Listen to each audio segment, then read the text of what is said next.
چیرۆکە ڕەشپۆشان چیرۆکە ڕەشپۆشان پرتووکێک چیرۆکان ئادانا پاییقە.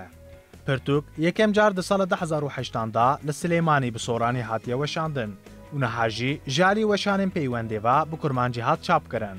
چیرۆکên wî di gelek festîvalên edebî de xelatgirtine. Çîroka reşpoşan ku bi soraniya wê hikayetî reşpoşekan hatibû çapkirin niha bi kurmancî li ber destên xwendevan e. Çîroka reşpoşan ji aliyê hejmara rûpelên va pirtûkek zirabe. Lê ji hêla teşe, mijar û hemû taybetiyên xuyên din ên edebî va berhemeke xurt û qedir bilind e. Di pirtûkê de neh çîrokên cuda cî digirin. Dana Payîq ku mijarên çîrokên xuyên di vê berhemê de bi giştî ji jiyana Kurdan a berê û serpêhatiyên zarokatiyê wergirtiye, heta bibêjî bi rengekî estetîk, bi vê gotineke xurt û ramaneke felsefîk, bi îmkanên hunerî yên edebiyatê ew gihandine asta dirûvê gerdûnî. Rexneya civakî bi gotinek din, rexneya li civaka Kurd a kevneşopî, mijara herî serekeye di çîrokên wî de.